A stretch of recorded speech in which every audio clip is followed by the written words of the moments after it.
L'informatique, qu'est-ce que c'est actuellement? Eh bien, tout d'abord, nous devons disposer d'un ordinateur. Un ordinateur de bureau ou bien un ordinateur portable comme celui-ci, ou bien une tablette comme l'iPad qui a eu beaucoup de succès, ou bien un smartphone qui remplace le téléphone d'hier. Bref, il nous faut avoir un dispositif électronique, aussi appelé device en anglais. Nous avons donc un ordinateur. Il nous faut ensuite avoir dans cet ordinateur, un système d'exploitation, c'est-à-dire un logiciel de base préinstallé dans l'ordinateur. Beaucoup d'ordinateurs disposent de Microsoft Windows 7.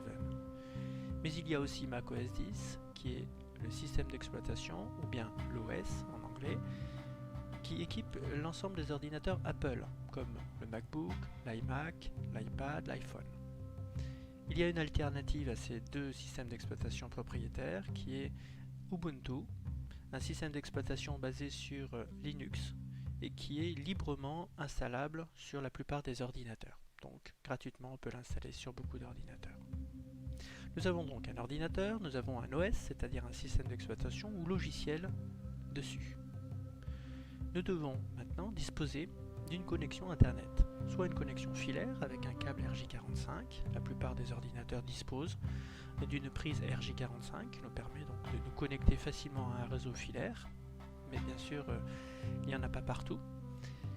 Dans ce cas, nous devons être dans une zone Wi-Fi, une zone qui est couverte par un réseau sans fil et qui nous permet donc de nous connecter au réseau, soit avec une clé web, c'est-à-dire une suite de caractères qui nous permet donc d'avoir l'autorisation d'utiliser ce réseau Wi-Fi, soit si le réseau est libre d'accès, n'est pas sécurisé, à ce moment-là on peut se connecter librement. Nous avons donc un ordinateur doté d'un système d'exploitation et une connexion internet. Il nous faut, quatrième élément, un explorateur internet.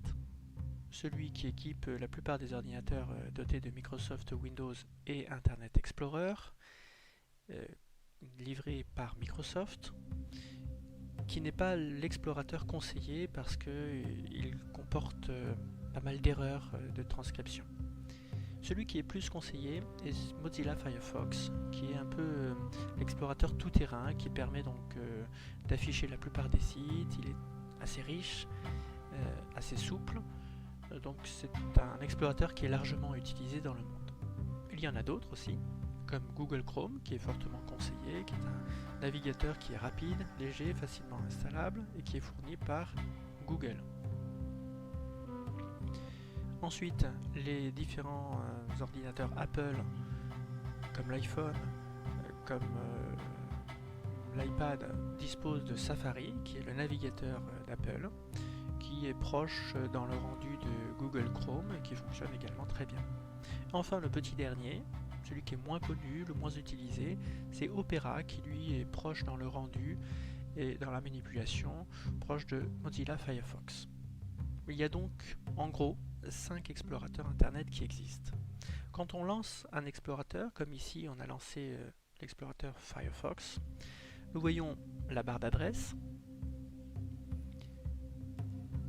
la barre de recherche pour effectuer une recherche avec les mots-clés, et puis ici pour ouvrir un nouvel onglet.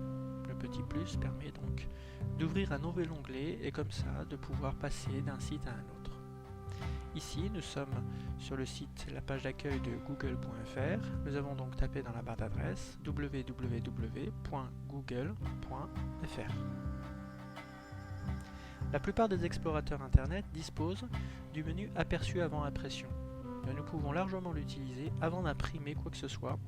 Faisons un aperçu avant impression, faisons les réglages de mise en page, de marge, d'entête et de pied de page pour voir véritablement ce que nous imprimons et ainsi éviter de faire du gaspillage au niveau de la sortie papier. Nous sommes donc prêts à faire de l'informatique car nous disposons d'un ordinateur doté d'un système d'exploitation, d'une connexion internet et d'un explorateur internet. Avec ces 4 éléments, nous pouvons véritablement parer à toute situation. Un mot sur le touchpad qui équipe la plupart des ordinateurs portables et qui va déconcerter certains utilisateurs qui étaient habitués avec la souris. En effet, en suivant ces quelques règles, eh bien, vous serez aussi habile qu'avec une souris, avec un peu d'expérience bien sûr. Le touchpad, en général, il y a sous le touchpad 2 boutons. Alors premier conseil, ne pas utiliser le bouton gauche pour cliquer, parce que c'est beaucoup plus rapide quand on fait un appui simplement avec l'index sur le pad pour faire un clic. Donc un appui court et léger sur le pad avec l'index correspond à un clic. Ça permet d'éviter d'utiliser le bouton, de l'enfoncer, c'est plus rapide. Ensuite, pour faire un double clic, eh bien simplement 2 appuis rapides et légers sur le pad permettent de faire l'équivalent du double clic de la souris.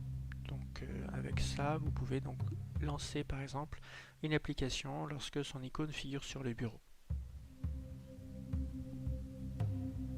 Ensuite, une action qui est un petit peu difficile à faire, c'est le glisser-déposer ou la sélection d'un texte dans un traitement de texte. À ce moment-là, on fait l'équivalent du double-clic, 2 appuis, et à la fin, on laisse l'index sur le pad, on le laisse en contact, et on glisse avec l'index pour sélectionner ou glisser et déposer donc l'élément que l'on a pris.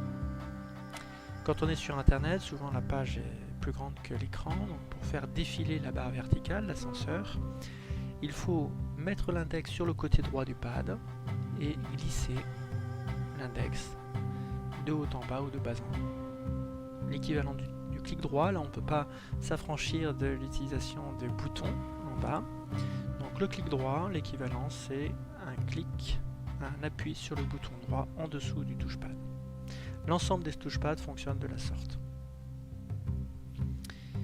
Faisons un exercice d'application après avoir vu ces différents points.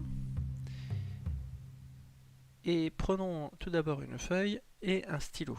Si vous n'avez pas eu le temps de suivre pas à pas les indications qui apparaissent ici à l'écran, ne vous inquiétez pas, elles seront laissées à la fin à l'écran et vous pourrez avoir tout le temps pour exécuter ce qu'on vous demande.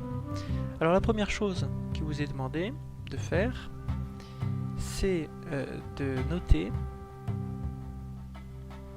le type de votre appareil. Est-ce que vous êtes sur un ordinateur du bureau, un ordinateur portable, une tablette, un smartphone? Ensuite, vous notez la marque de l'appareil. Essayez de voir quelle est la marque de l'ordinateur que vous utilisez. Ensuite,